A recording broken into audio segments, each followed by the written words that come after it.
And now, to the final award of the evening, and I want Sir Ben Kingsley, please turn the lights down again, Sir Ben Kingsley, to know that we Jews always say, Acharon, Charon, Chaviv. We always save the best for last. I grew up on your films. You have a divine capacity to transcend the self and become someone else.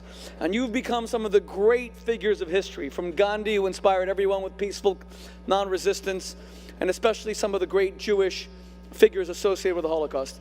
And to give Sir Ben Kingsley the final award of the evening, the champion of Holocaust memory,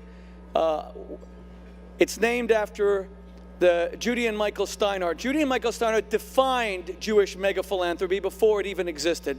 Ladies and gentlemen, Mrs. Judy Steinhardt.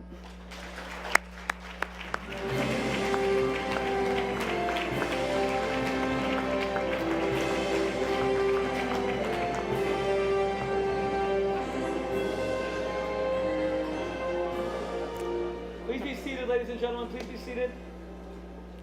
Sir Ben Kingsley's first personal memory of the Holocaust came as a child in the 50s, watching a documentary on the liberation of the Bergen-Belsen death camp. Now, as an Oscar-winning actor who has appeared in 165 films, his strong feelings about Holocaust have moved him to memorialize it in film and on television. This Oscar winner played Nazi hunter Simon Wiesenthal in HBO's 1989 film Murders Among Us. He played accountant Itzhak Stern in Schindler's List in 1993, and Anne Frank's father, Otto, in the ABC miniseries Anne Frank, The Whole Story in 2001. Ben freely admits that he carried a picture of Anne Frank with him on the set of Schindler's List, often pausing to look at it and say, "I'm doing this for you." And Ben recently called attention to the horror of the Holocaust 2 years ago when he played Hungarian regent Miklos Horthy in Walking with the Enemy, which spotlighted the true story of a Hungarian Jew who wore fascist garb to rescue fellow Jews from concentration camps. By taking on these kinds of roles, Ben has helped create awareness and pay memory of the Holocaust to the old and new generations alike. Ladies and gentlemen, please welcome Ben Kingsley.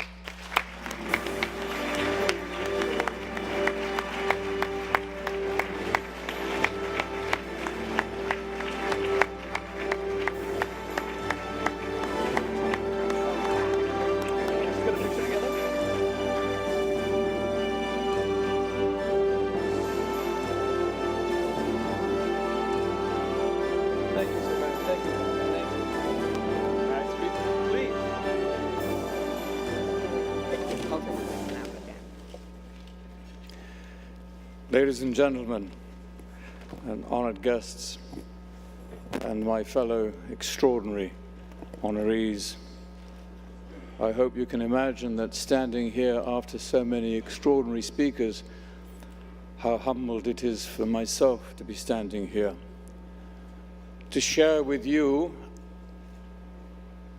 the privilege and the responsibility of wearing a yellow star on the screen.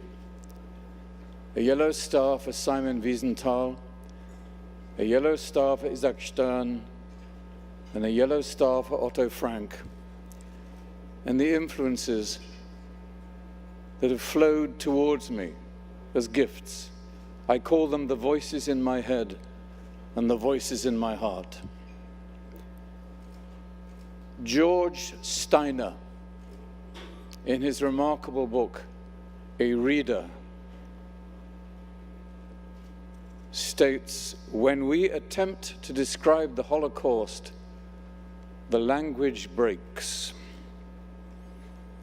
So what intellectual vigor, stamina, determination, yet alone days of agonizing research must Saul Friedlander have mined in order to write his massive tome, The Years of Extermination, 1933 to 1945.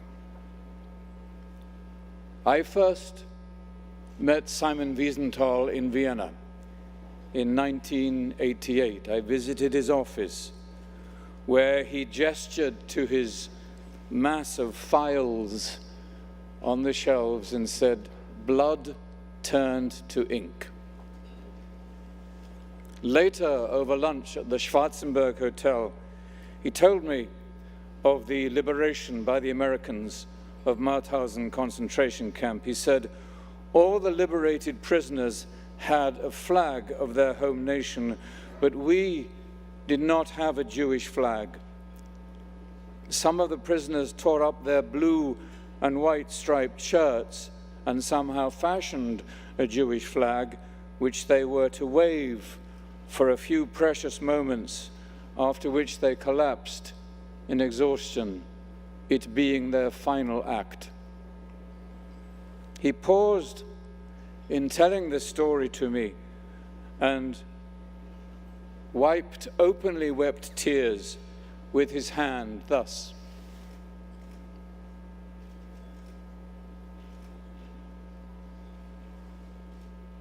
He, in his own grief, helped the rest of us to grieve. Grief is an essential part of healing, and to this day, I do not believe that Europe allowed herself to grieve. I first met the great Elie Wiesel in Berlin, in the wings of a great theater, and as he walked onto the stage to address the Berlin audience, I felt their collective hearts stop, their breath held. These were Elie Wiesel's opening words. "My dear young Germans, I know it is very difficult being you." An English poet of the Victorian era took it upon himself to write of forgiveness, with, I suspect, a glass of sherry in one hand and a pen in the other. If we could read the secret history of our enemies, we should find in each person's life sorrow and suffering enough to disarm all hostility. Let me counter Mr. Longfellow with a simple statement from a young German philosopher. We measure everything by Auschwitz. A voice I listen to repeatedly is Axel von dem Busche. He said, "We Germans will move into the 21st century with an indigestible lump of history that must not be forgiven, may never be forgotten, and will never be understood." So, Thomas Keneally leaves a book signing in Beverly Hills and goes in search of a new briefcase. He walks into Poldek Pfefferberg's store in Beverly Hills to purchase one. Poldek, a Schindler survivor.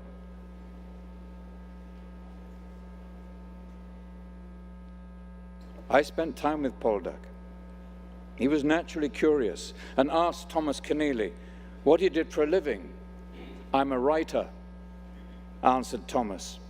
And thus began the extraordinary cooperation between Poldek Pfefferberg, Thomas Keneally, Steven Zaillian, and Steven Spielberg. Thomas Keneally, who said, "In my presence, Europe committed suicide in 1933.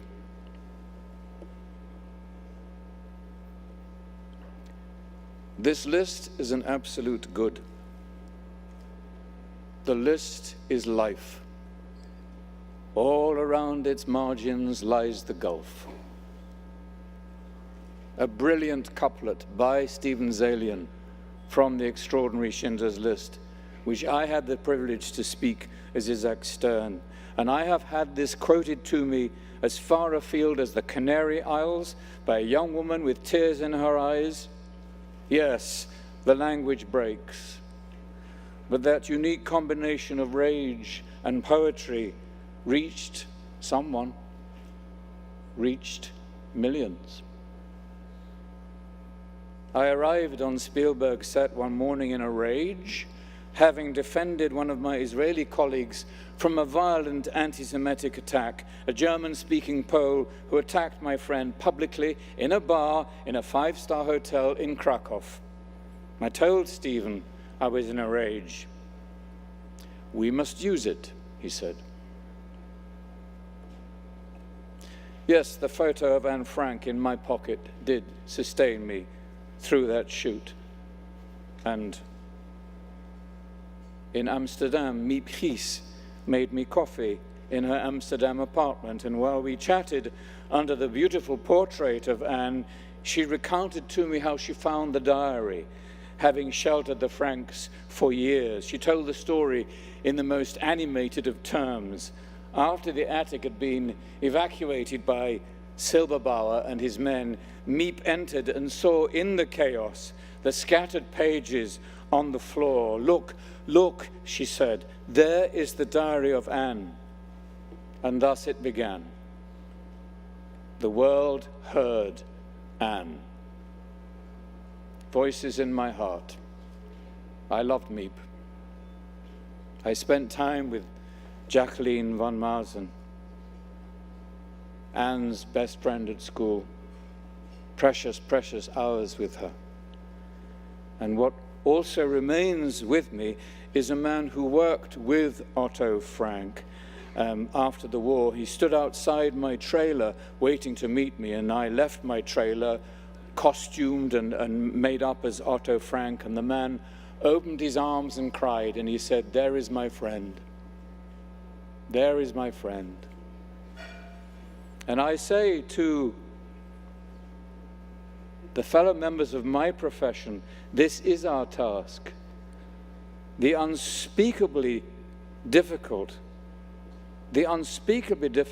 it may seem. When a yellow star appears on the screen, the audience must make that connection, must have that realization. There is my friend. There is my friend. To the members of my profession, the actors, the directors, the writers, producers, let me say this: when your motives are pure, the angels will come. When you walk into that office with your precious manuscript under your arm, your story from those years of extermination, be empowered by this. Think of the millions of lost stories, the silenced stories.